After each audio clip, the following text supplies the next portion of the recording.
My precious children of God, I greet each one of you in the mighty name of our Lord and Savior मेरे Jesus प्रिय Christ. प्रभु के बच्चों, मैं आप सभी को हमारे प्रभु और उद्धारकर्ता यीशु मसीह के सामर्थ्य नाम से Today we बधाइयाँ are देती going हूँ। to meditate Job chapter 5 verse 11. आज हमारे ध्यान का वचन अय्यूब पुस्तक अध्याय 5 वचन 11। It says, God sets on high those who are lowly, and those who mourn are lifted to safety.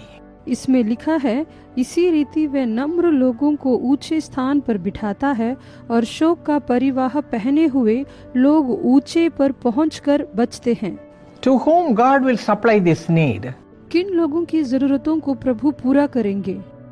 If you read James 4:10, it says, the Lord shall lift up those who humble themselves in the sight of the Lord. अगर आप याकूब अध्याय 4 वचन 10 में पढ़ोगे, प्रभु के सामने दीन बनो तो वह तुम्हें शिरोमणि बनाएगा।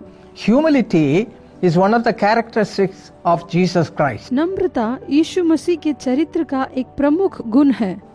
And Zechariah chapter 9 verse 9 says, rejoice, your king is coming to you. He is just, having salvation and lowly. जकरिया 9:9 में लिखा है, मग्न हो क्योंकि तेरा राजा तेरे पास आएगा, वह उद्धार पाया हुआ है, वह दीन है। Jesus himself had this humility in his life. यीशु मसीह के जीवन में ही ये दीनता थी।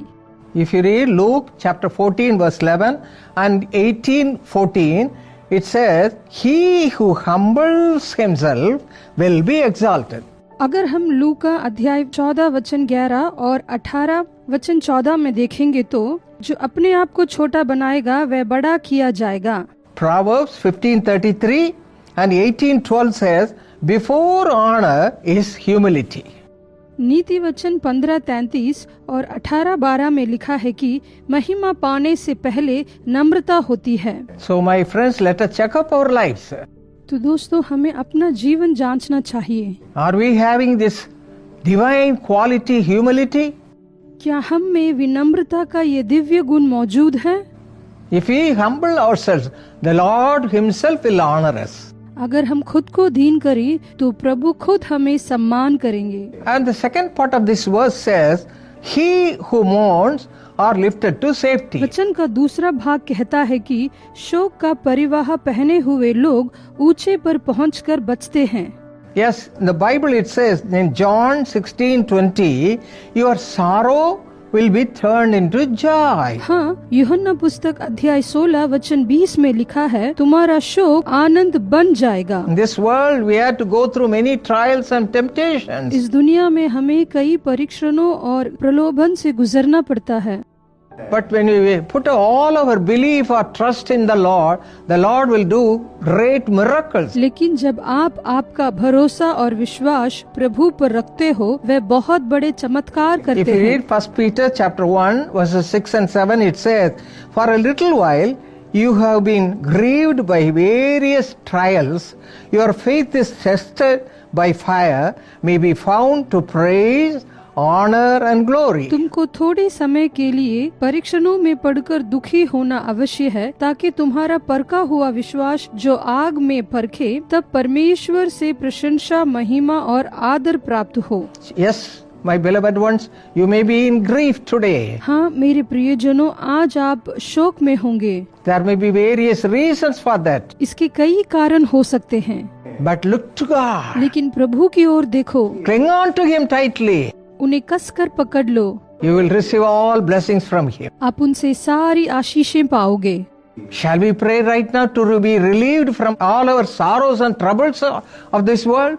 चलिए हम प्रार्थना करें कि दुनिया के सभी दुखों और परेशानियों से हम मुक्त हो जाएं। Come, let us pray. चलिए हम प्रार्थना करें। Our precious Heavenly Father, thank you for the wonderful presence, Father. हमारे प्रिय स्वर्गीय पिता, आपकी अद्भुत उपस्थिति के लिए धन्यवाद प्रभु। Father, you know the hearts of all your children. पिता, आप आपके बच्चों के हृदय को जानते हो। They may be crying in your presence, oh Father. वे लोग आपकी उपस्थिति में रो रहे होंगे They पिता। may be going through a lot of problems of this world. वे इस दुनिया की बहुत सी परेशानियों से गुजर रहे होंगे पिता। They might have lost many things, good things in their lives. उन्होंने अपने जीवन में बहुत से अच्छी चीजों को खोए They होंगे। may be in need of many things, Father. उन्हें बहुत सी चीजों की जरूरत होगी पिता।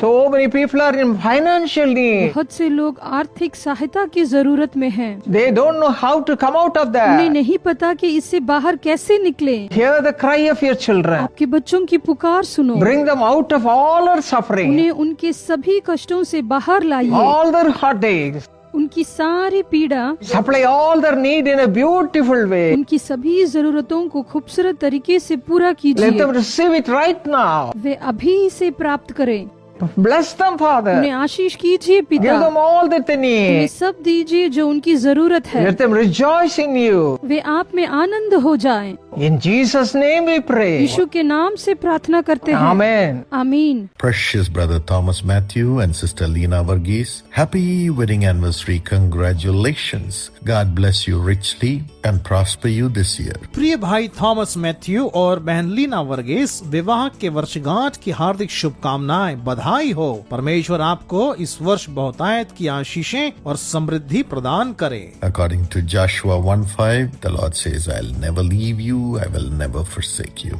यहोशू अध्याय 1:5 के अनुसार प्रभु कहते हैं, मैं तुम्हें कभी ना छोड़ूंगा और ना तुम्हें कभी त्यागूंगा। Father, bless Sister Lena with blessings in the family and great success in the career, Lord. And Brother Thomas Matthew, be healed in Jesus' name. By the power of the Holy Spirit, let there be new organs. Let him be well. I command it in Jesus' name. Release him, Lord. Release him. हे पिता, बहन लीना को पारिवारिक सुख और career में अपार सफलता प्रदान कीजिए। भाई थॉमस मैथ्यू यीशु के नाम से चंगे हो जाएं। पवित्र आत्मा की सामर्थ्य द्वारा नए अंग उनमें रचे जाएं, वो चंगे हो जाएं। मैं यीशु के नाम से यह आदेश देता हूँ। हे प्रभु, उनको छुटकारा दीजिए, स्वतंत्र करिए। Olivia, have great success in the 10th, and Alan, have great success in the 11th exam, and a golden future be given to them. In Jesus' name. Olivia को 10वीं कक्षा में और एलन को 11वीं कक्षा की परीक्षा में खूब सफलता मिले और उनका उज्जवल भविष्य हो, यीशु के नाम से। Amen. God bless you. आमीन। परमेश्वर आपको आशीष दे।